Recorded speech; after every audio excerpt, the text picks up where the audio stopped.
Hey there, my name's Will. This is Roll for Crit, and today we're doing something a little bit different because Bushi Road was kind enough to send us these starter decks, I believe the 5 newest ones for Cardfight, Vanguard overdress. And they wanted to know if we wanted to open them up, show them off, and maybe talk about what's different, which I thought was a little confusing at first because Cardfight Vanguard I thought has been going on for quite some time. I've never played the game before, so wasn't sure how much I could provide, but it turns out the reason why this overdress word is attached to it is not because it's like your next set like Magic the Gathering Innistrad, which is adding new cards.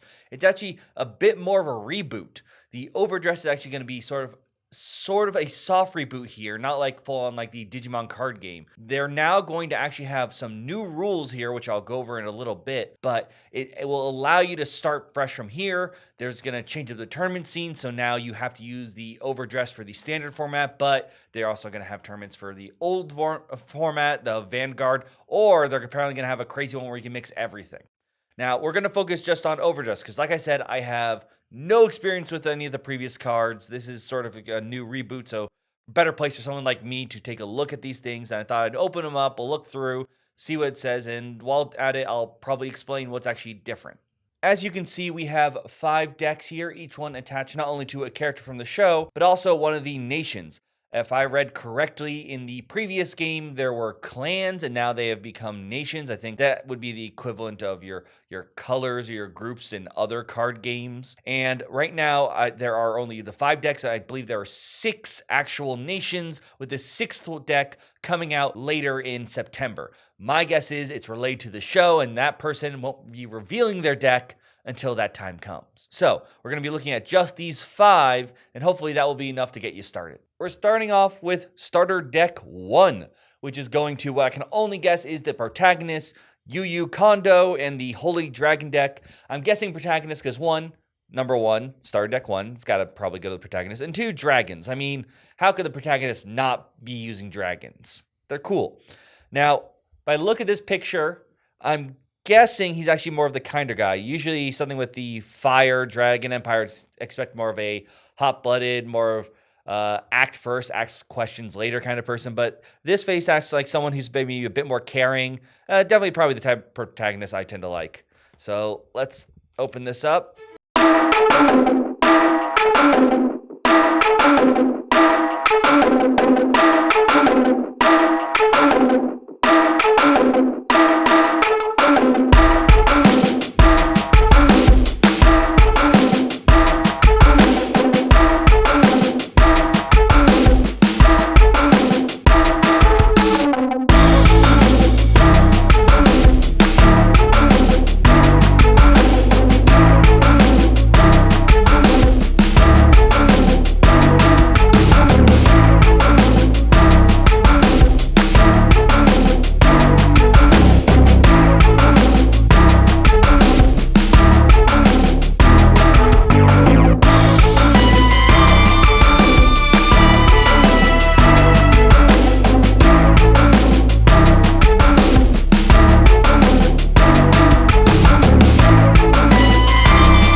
We've got deck 2 here, and this one is used by Danji Momoyama. I'm just calling him Dan. I like people named Dan. They're people I trust. And their deck name is Tyrant Tiger from the Dark States. Now, judging from this picture, I'm going to guess he's a bit of the older mentor type kind of person. Even though he's using a dark deck, he doesn't look like, I don't think so. I could be completely wrong, the villain per se. And he's probably someone who's helped guiding the way, especially the protagonist. Maybe being a mentor of sorts. Oops, I ripped the box a little bit there. That's okay. And probably he's mostly calm.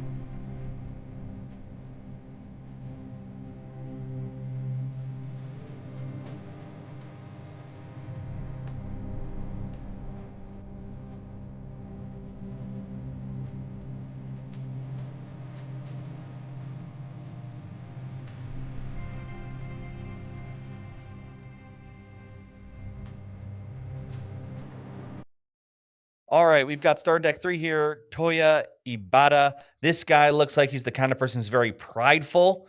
I'm guessing not just because of the blonde hair or the ponytail, but I see a white knight kind of thing. He's probably the kind of person who's going to think he's really good, and he probably is. He's going to lose eventually, and it's going to really sting to his pride. That's just my guess. So let's open up this deck.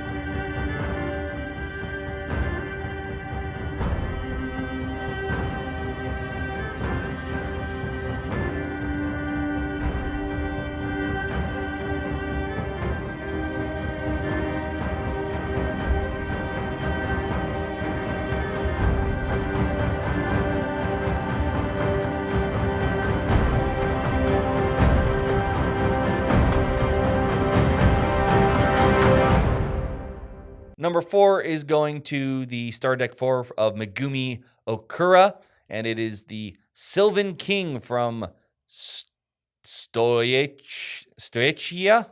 I think I'm saying that terribly wrong. But right off the bat, I'm guessing because of the nature. This is very interesting because I'm guessing with the nature aspect, I would have guessed this person's much more like down to earth. But with the hat and goggles, the girl doing a bit more, I guess you could say a tomboy thing. I would think she's a bit more of a repair person like that. That was the first thing come to mind. So nature and repair. You would have think she may have been with the Shadow Green. But hey, who says artifacts and plants can't go hand in hand together?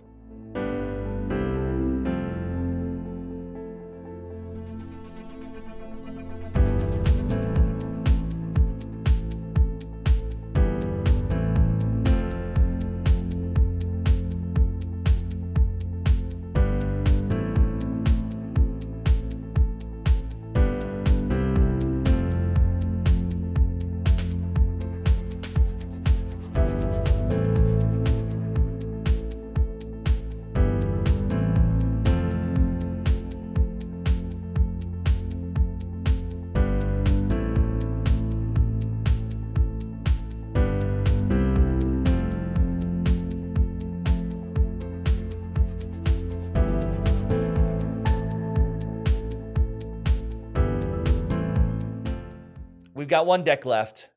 This is going to be Tamari Seto with the Aurora Valkyrie from the Bradage Gate.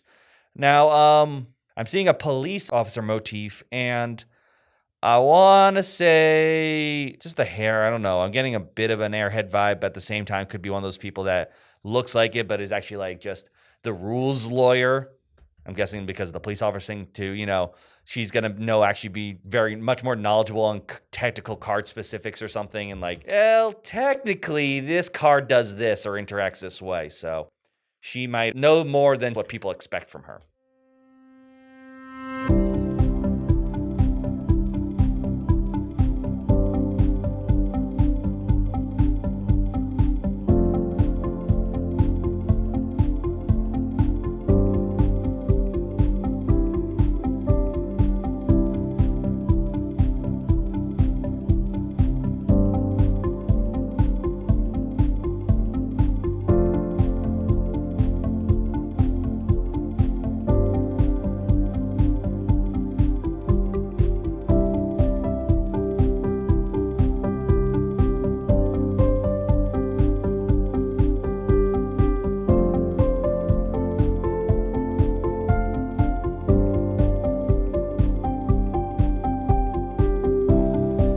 And those are the 5 decks. I'm going to give them a quick play, just try to mess around with them a little bit to see if I was right about how they actually played, and I'll get back to you.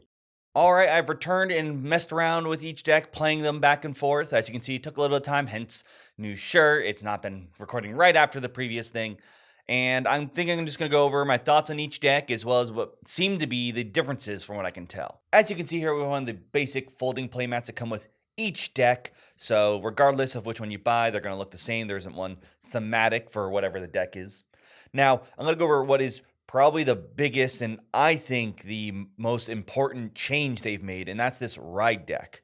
Where you see, apparently in Vanguard, you always start with a 0, but before this deck existed, you had to hope to find the next grade level. So you could draw like, all right, I don't have any grade level 1s to bring this into, ride into, so let me see if I get one. Nope. Let me see next turn, I get one? Nope. And you can just keep drawing, even if you can place these guys to help. It's really trying to get to that grade 3, that top level. Now, if you have, let's say, no 1s in hand, you can just discard one of the cards in hand to just take the 1 and put it on there. This means you're guaranteed to ramp up until that grade 3 Vanguard, so that allows for a lot more different strategies with the bigger cards, which tend to be most people like to use in any kind of card game. In particular, I don't think certain strategies would even be viable without this Rider deck. The Dark State and the Keter Sanctuary. The Keter Sanctuary meaning it really wants to rely on the level 3 grades, so you want more of them in your deck, but if you got more of them, you'd keep drawing them and never be able to play them. And the Dark States, pretty much their commander, the one who's leading their Vanguard, is really important, the keywords, and you need him out if you want to play around with him. In addition, by the way, so there are a couple other things. There is, of course, there's another level 0. I'll actually get to Trickstar a little later. There is the Overcheck card, over trigger. And if this comes up in a check, 100 million power, and it can just boost up all your guys. But what actually I really liked about it too was that in defensive positions, you wouldn't think you need that much because you're not the one attacking. But instead of going to your damage zone, it's removed, so it's also a free hit. So this seems to be your Hail Mary when it comes up. You can only have one in a deck that can really turn the tides, depending on whether it's drawn for attack or defense. There's going to be 2 other rule changes. I wouldn't say maybe rule changes, but new mechanics. And from what I can tell, there's only 2 decks that even use it at all. Hopefully you'll be able to see more so you can sort of craft your decks around it. The first one is, well, what this new set is based around is overdress. So going back to this Trickster, of course, in the protagonist deck, there are cards, such as this one, which will say overdress Trickstar. And that means instead of being normally played to your other reserves, they can go over them, which is similar to the Vanguard, but they don't have to be. And of course, that lets them do powerful moves. And of course, other cards like this one will buff them up as well. So as you can sort of guess, the Red Dragon deck relies heavily on this. So much so, its one spell card is get this guy back and get 0 cost back, so you can just keep bringing him back over and over and over. So that is the one other mechanic that was featured in the Dragon Red deck, the first starter deck. The other one, which is only featured in the 5th starter deck, is these Order Zone cards. They're pretty much cards that stay out. They have a prison, and that's a way for you to prison cards. It's pretty much like your land cards in Yu-Gi-Oh! Or your general world enchantments of Magic. World is the old term, but pretty much nothing that doesn't enchant a creature. It's something that stays out, and it's going to probably affect the game in some way. In this case, it allows them to imprison cards, and you could buy your cards out of prison, but it's going to cost you. That's another more universal, globally way to mess around with your deck and add some more power. Now, let's quickly go over each deck, what I thought while playing it. We're going to obviously start in the same order, so starting off with deck 1 and the Dragon Empire. So as you can see, each of these star decks have the core, this is the guy you probably want to level up to as, but they also make this nice little mural. These are not the only cards in the deck. I just thought I'd show these off mostly because obviously depending on the deck, they may have different things they require. I stated before, this deck really wants these guys out. And I think I would need some more ways to mess around with overdress right now. It was interesting and it could be powerful, but it seemed pretty easy also to knock it out. But I could see a lot of potential with them building up this deck with new cards as the set moves on, which from what I've been told, they're trying to make it so these starter decks aren't going to be the kind of things that you never want to pick up because they have the worst cards. Next up, we have the Dark State deck. As you can see, it has a sports motif football thing going on. And while I think the theme's a little silly, I actually had a lot of fun with this one because the whole idea of building up to this specific guy, it's very Very reminiscent to me of Commander and Magic. You have the one legendary you want to make sure you have on the field because he triggers this final rush thing that everyone else builds up on. And what he has the ability, if you have enough soul cards, pretty much cards underneath him, so just stack like that, you take like 5 out and you're like, guess what? Everyone's attacking again. And there are plenty of ways in there. So much so, I accidentally decked out with him. I did too much of that, but it was still a lot of fun, and I can see it being really strong and curious to see how that one grows out. Next up is the Keter Sanctuary, and what this deck cared about was grade 3 units. Not even this one in particular, as long as you just had a bunch on the field or in your hand, that's what it wanted to see. This was one of the ones I was really worried like it'd be one of those decks where like you just only have 3s and you can never get them on the field because you can't level up. But because of that ride deck, you don't have to worry. And it felt really good when you get the right hands. You just got to make sure you draw them. It really needs those 3s. Next, we visit the region of Stokichia. I think I'm saying that wrong, but I apologize. And this deck was probably the hardest one for me to like wrap my head around, because the idea behind it is this is your actually only grade 3 guy in the deck. You don't actually have any other ones. You're trying to get mostly 2s actually on the field, and not in your front row, but your back row. Because when you trigger that, your 2s pretty much get a huge power boost, and they can attack, but they can't be attacked back. And I just sometimes, like the first time I played it, I pretty much just got wiped. It wasn't even a close thing. It did much better afterwards, and I really understood, okay, I know where I actually need these cards. But it was definitely probably for me the most challenging to try to use efficiently. Whether that's good or not, I don't know. I'm just saying it was the hardest one for me to pilot. Finally, we've got our Space Cops here from Brant Gate. And like I said before, they have the prison card because they're all about imprisoning your opponent's cards. And if you're worried about getting that out, the very first grade 1 person who you're probably going to go into lets you search and get it. So you're going to be able to get it without too much hassle, luckily. And it's definitely very controlling and felt really good and powerful because this card here becomes extremely strong. Usually in the game, your Vanguard, the one who's in this position, whenever they attack, they get to draw a card. It's called Drive. And that's how you can get those bonuses I meant before when you're checking. They also go into your hand afterwards. All the big cards, those foily cards, have Twin Drive, meaning draw 2. But this one can get an extra one if you imprison a lot of things. So not only are you rewarded for stealing your opponent's stuff, you're also going to get rewarded for doing that. It's not a drawback. Oh, by the way, and she can arrest them too. So not only does she get them, she does it by herself. So she was really powerful, and this one just felt like it was able to, it's control. If you like control, this is the deck for you because it does a great job. Now, when it comes to the 5 decks, if I had to choose, I'm not going to lie, the control deck felt really good and strong, but I did have a lot of fun with the Dark State deck just because it felt more like the very fun, like, let's build up and go and charge forward. Now, I can definitely say I don't know how much I would have loved Vanguard beforehand comparing the two, but I really like that they added a lot of ways like the ride deck and obviously, like I said, very specific cards to level up and make sure you find what you need.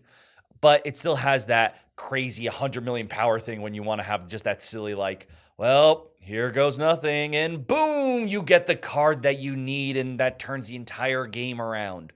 So I think they did a great way of balancing it. So at the very least, it's not like it's a chess where everything is open information, but because of the ride deck, it's no longer going to be and if anyone who's played a card game can tell you about this, when your deck doesn't even get to go off. Because half the fun, win or lose, is making sure your deck actually does something. And with the ride deck, you can actually make it to wherever your stage is, whatever your planned deck, whether it's that early aggro or maybe that late game buildup for the final rush. And the ride deck, it lets you accomplish that. Now, these are just starter decks, as I said, but there have been only, I think, 2 packs out so far by now, depending when this goes out. One of which is only a celebratory thing. I think is just promo pretty versions of these cards, so it's nothing you have to worry about. And if you want to pick this up, it's not going to hurt at all. These only cost, I think, MSRP is $4. I looked online just because some other card games I've been getting, when you see a good deck, you have to pay like more than I want to admit right now on camera. but these still seem extremely cheap. So this is a really easy entry point for a new rebooted system of an already existing franchise. And of course, like I said, it's not like the old cards are bad. There are the other formats, so you can probably already find people who are experienced this at where else, your local game store. Go to your card stores. They're going to probably have tournaments, or if not, you can ask around and they'll probably start one for a day because they know, like, oh, if people show interest, that's where you want to go. And it's usually a lot easier, even if they're sold out, to be like, I really am looking to get this deck, and they'll be like, I'll try to do my best to grab it for you. You're probably not going to get an Amazon help person to help you out with that. They just don't know, and they have too much on their hands already. As I stated at the beginning of this video, this is my first foray into Vanguard, but overall, I think I was pretty happy with the result, in particular because I know that those changes exist. The idea of playing without them sounds very annoying, but of course, since I haven't had like as much experience in like deck building, I'm sure someone who's much more gone to tournaments and stuff can tell you, like, all right, no, if as long as you build with this format or this many cards, barring some weird mechanics or something of specific cards, you should be mostly fine. But I think this should allow a lot more people to try to get in and not feel bad when their deck doesn't go off, and also still have some of those fun moments. Like I said, those over triggers and hitting that, 100 million. I think that's the biggest number I've seen in an addition for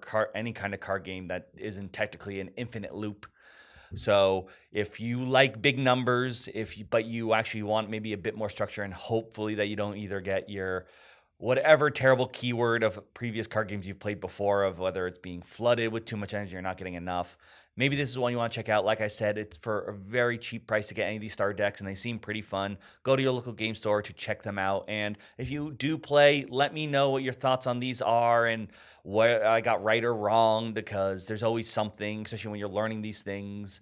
And what do you think? How does this change the meta a lot? Are there strategies you're excited or disappointed because they were hurt or are available now because of this? And of course, which starter deck you got then, because I want to know which ones were your favorite. I don't have as much playing around, so if you know like the best decks and like, oh, I'm already seeing the meta signs from this deck or that, you can let me know in those comments down below. But until then, thank you so much for joining me. I'm Will, and this has been Roll for Crit. It's time to say so long and farewell. Before you say goodbye, please hit that like and subscribe. It really helps us out. And if you can, support us on Patreon. If you want to spend more time with us, we go live on both Twitch and our Roll for Crit channel, Roll for Crit Live. And those are more longer form videos. There'll be links down below, and we'd love to have you join us.